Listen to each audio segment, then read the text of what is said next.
So today, guys, we're at Southside Dragway, the spotlight of the week, and we're with Rick Giffin, the gentleman who wrecked or had a bad crash here. Can you tell us your story about the wreck? Well, we was going for round number 2, run what you brung, I believe it was, and I noticed that the guy beside me had been practicing all winter down south, right? And I felt that that we need to turn the car up a little bit, and we was doing decent before then, and we turned it up, and then we got out on the line, and it just felt like when I was taking off, it just felt like everything was sliding. Like when I got halfway down the track, it just felt like it was just like it's doing this number of fish swirly-gigging down through the track. And it felt like this, at one point in time, it just shot to the left, and everything was out of my control. I just couldn't do nothing with it. I felt if I hit the brakes, it was going to be too much. Right. If I not hit the brakes, and just really didn't know what to do with it. And I figured I'd hit the wall and bounce off the wall. And of course, well, I hit the wall, went over it, rolled it. I don't know. It's still undecided. Undecided exactly how many times, 13, 14, 16 times. I know it was a wild ride. And of course they life flighted me out here, and well, when I got out of the hospital, lo and behold, the second day out of the hospital, I went and bought a car. So, some people might say you're crazy. Maybe, but it's what I love to do. You know what I mean? Right. I got 3 garages, 3 shops. You know what I mean? And, yeah. And there's a race car probably in every one of them too. But the thing what's your shop's called? Giffin's Tree and Property Management. And then we got a race. We just built a race car shop. Oh, okay. Just started that up. So probably Giffin's Racing or Performance, one of the 2. We ain't made a name for that yet. But when I got out of the hospital, I just thought that there wasn't enough into it all. You know what I mean? I wanted to keep at it. Who was the first person who got to you? I think it was CJ Buckner. Yeah. And it was CJ and Dominique, and then of course my crew. They was right behind, because CJ was parked right smack dab up right in front of it. He literally got out and shut my car off, and some reason the kill switch in the back wasn't working, so they had to literally rip the boot off, pull the batteries all out, and jerk it. But the way I see it is, it's just another lesson, another milestone. And I feel that. So in the video that I've watched previously, your helmet came off. Yeah. Is that because it wasn't strapped? Well, we had it strapped, and all the momentum. I think it was from the momentum. And when we took and dissected the car. When I got out of the hospital, I wasn't able to do nothing. Like now, of course, I'm not able to do nothing, but I had my whole crew dissect that car. We tore that car down to nothing.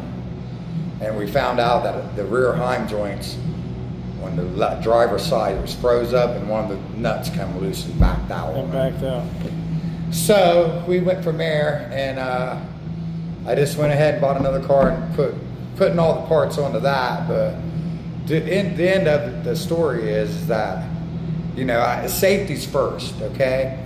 And when we dissected that car, the funniest thing, the fire extinguisher and my mask, the visor for my face, it was stuck. It was still in the car, and I had the awfulest headache. And I believe the fire extinguisher hit me in the back of the head, right there behind that helmet. Right. And it pulled it off.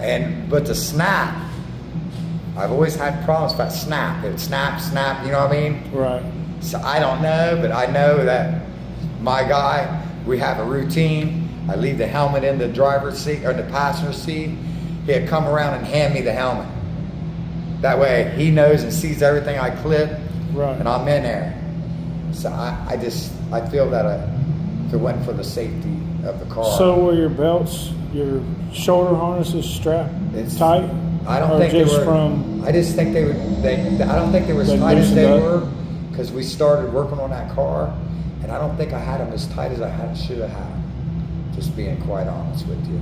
And I just wanted everybody to know you should always check your harness and go over your car real well before you come out here and mess around like this. How fast were you going when you hit the? It said on the, I guess it said on the Draggy, I got a reading of 130, 142, and 152.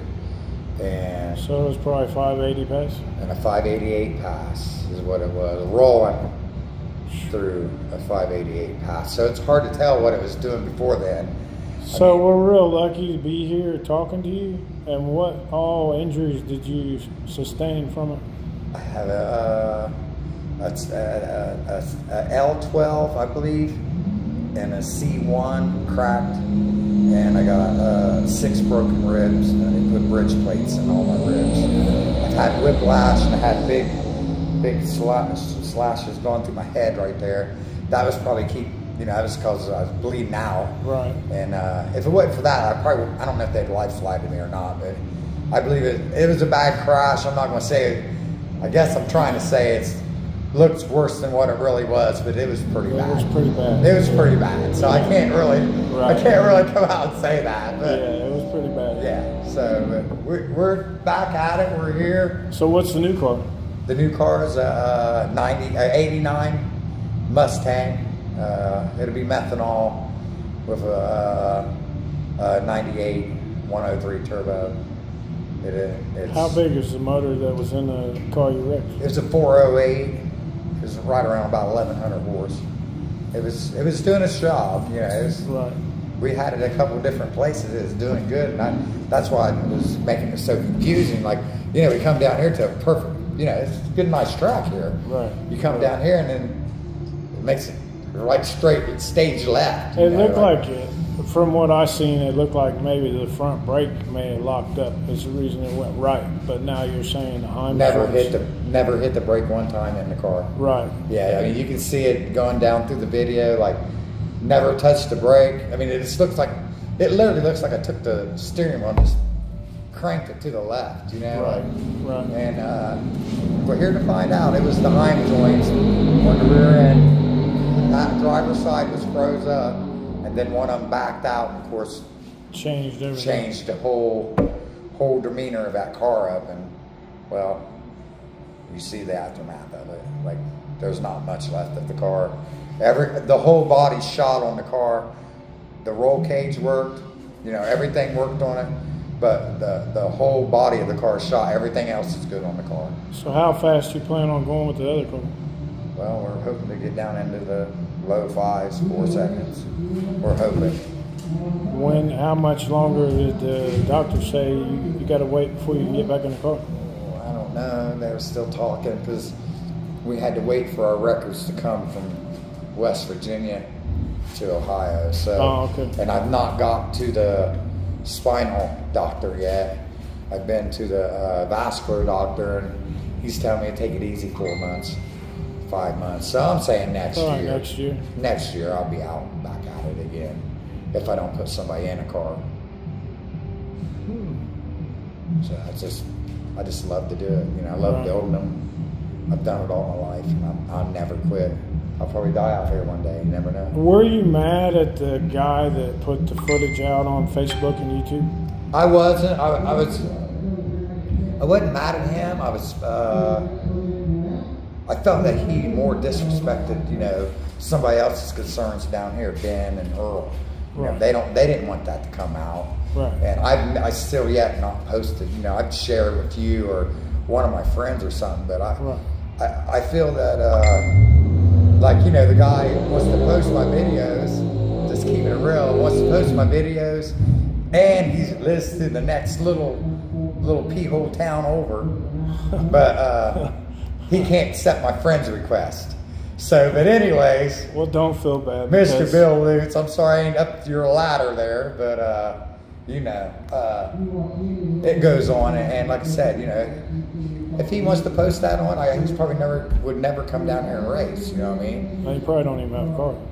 Oh yeah, he does. Oh, he does? Yeah, he's a big time. Bill Lucci's a big time racer. No, I'm talking about the guy that posted it. That's who did it, Bill Lucci. No, the guy that posted it, the guy that took the video is not. Oh, I don't know who did it, but Not, Bill put the video out. Bill just shared what he's seen on YouTube. He didn't make the video. Okay. I took it the wrong way then. Yeah, Bill didn't make the video. He wasn't even here. The guy that was down here posted the video and shared it on He YouTube. shared it on Facebook, and then he shared it. I was told that your family asked for it to be taken down. Yeah. So he took it down off of Facebook. Yeah. Myself and Straight Drags asked him to take it down, and he would be banned from this racetrack and any of Happy's races in the future. And he said he didn't care. I don't know the guy. I didn't He even know who posted it. wouldn't. I can look after this interview's Yeah. over, but no big. He just, you know. he wouldn't accept my friend's request, and he wouldn't answer my message. Because I made that mistake when I was at Dig or Die when Ryan Mitchell, we went through the lights and the car went airborne. And they wouldn't talk to me for 2 years. And when I was at Lake Cumberland, because Megan was at home 18 hours away. Her kids seen it. Yeah. She seen it. She didn't know whether to try to get on a plane, and he hadn't called her yet. Yeah. But when I went down there before I made the video, I made sure on my phone I was live on Facebook. I walked all the way down there to make sure he was out of the car and wasn't in need of any medical attention. Yeah. And he asked everybody to turn around and leave. So then I left, and on my way back, I screen recorded the video and turned it into a short, and it was the worst mistake I ever made in my life. Probably just did a little damage to you, It didn't go anywhere. I thought the short would have went somewhere as far as a lot of views, but that's when I first started. Yeah. But now I won't, unless it's live and I catch it live, I'm not going to go back and repost it to make a short out of it. Yeah. Like we just met her today. Who? Ryan and his wife. No, Ryan Mitchell with the Firebird. They're here, ain't they? No, he's in at Shady Side racing for $75,000. Ryan. You're talking about Ryan Mitchell from Virginia. Yeah, that's who we're talking about. Yeah, I'm sorry. Yeah, I'm talking about somebody else. Yeah, but it's the privacy of someone else's, doings and stuff. Like you said, you're putting someone in hysterics. You know what I mean? Like, right. My whole family was here, and I didn't think about that. Yeah. But when I sent him a message, I said his granddaughter was there and thought that he was dead. Yeah. I said, I don't know the man, and I don't know if he has more grandchildren that might be at home and re-watch this. They don't need to relive it. Yeah. And he never would answer my question. He never would respond. Right. So, I appreciate you. I wish I would have did this at KD, but since we're here at Southside, where it happened, a month this would be a good to place. where the date of when it happened. Yeah. I really appreciate your time. I'm sorry I couldn't do it with you at KD. It's just yeah, but it kind of makes more sense to do it here, really. And that's why I waited too. I figured it'd be I catch you down here at KD. We can have to sit down and have a talk and sort things out, and just see what really did happen. Like right. You're telling me some other dude. Here, I'm thinking the whole time Bill's the one did it. I'm like, hey, dude. Bill Lutz. So, hey, Bill, I'm sorry, buddy, if you're watching this. Bill Lutz did not post it. So, he just reposted what that someone guy else put did on YouTube. Yeah. So, main thing is that we'll be back at it, and we're going to come out twice as hard. Twice as hard? Yeah, next year. So. Well, I appreciate your interview, and this is the Southside Dragway Spotlight of the Week. And we hope to see you out next year, and hopefully you'll be going to War in the Woods, Brown County, Indiana, next weekend for the epicenter of No Prep. Thank you, sir. Thank you.